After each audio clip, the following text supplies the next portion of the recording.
evaluate where you are. Look at it, assess yourself. Assess yourself and assess the situation. What brought you there? What has brought you to this point?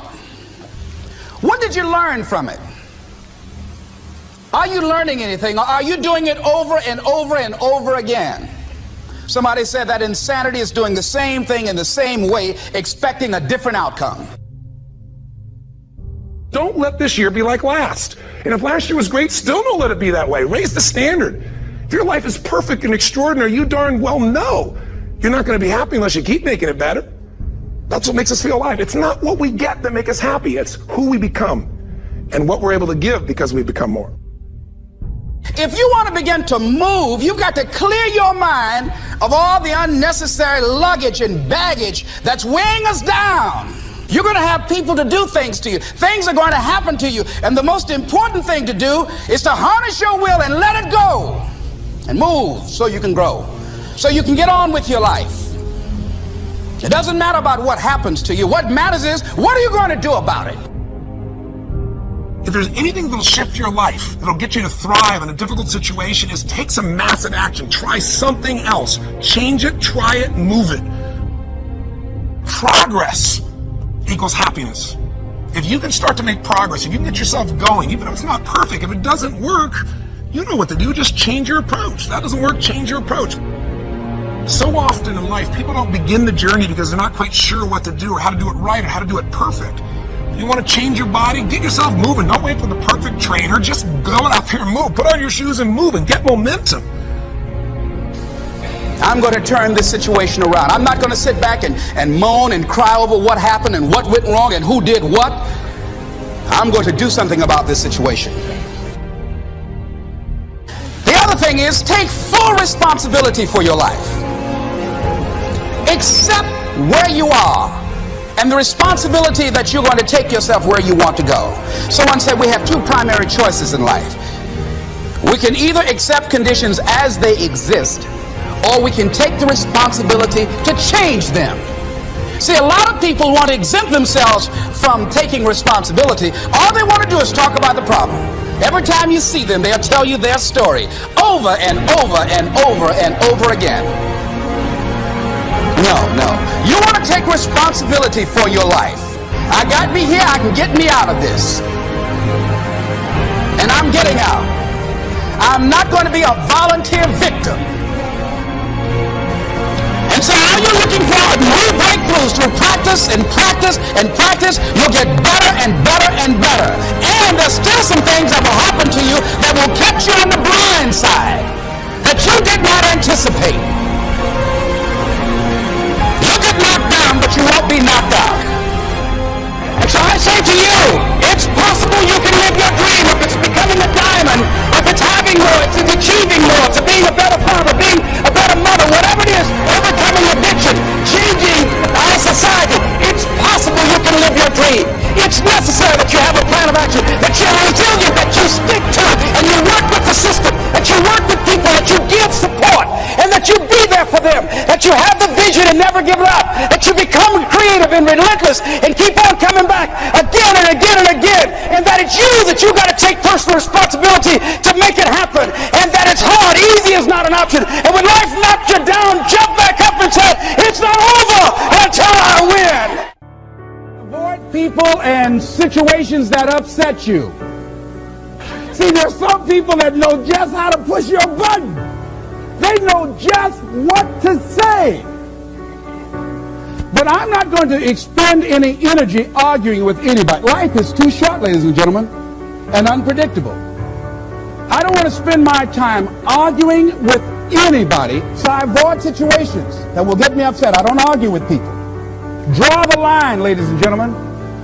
There are certain things that we just go through life just taking, and at some point, you just got to draw the line and just say enough is enough.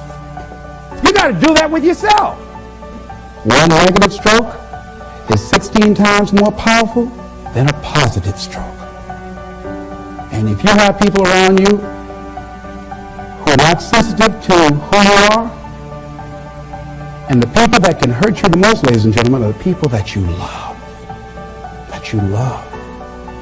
they're the ones that you're vulnerable to. They're the ones that can get to you. And they're insensitive. I don't care who they are.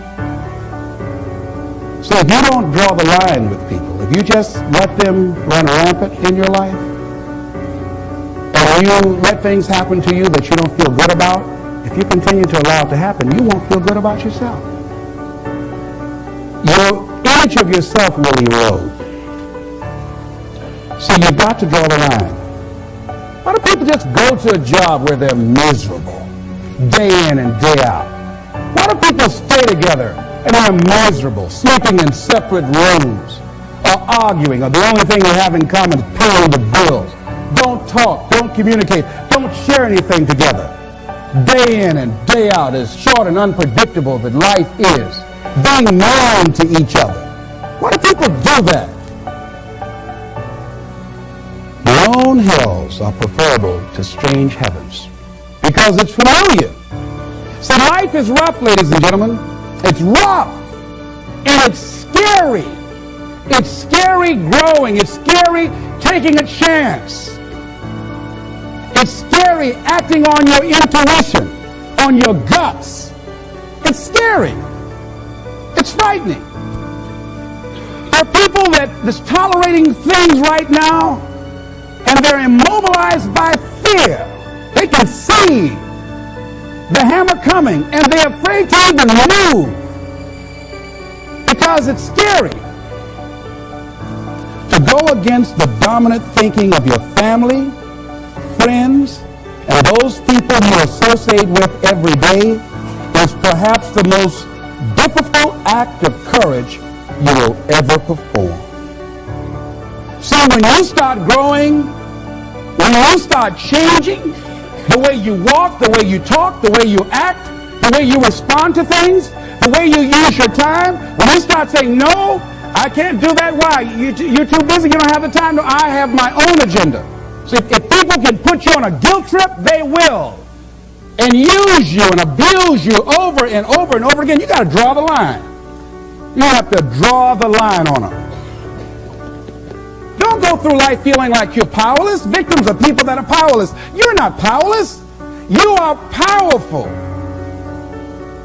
You direct the power in your life. Whatever your life is right now, it is a duplication of your consciousness. It's a result of how you have decided to use your power. That's all it is. That's not who you are.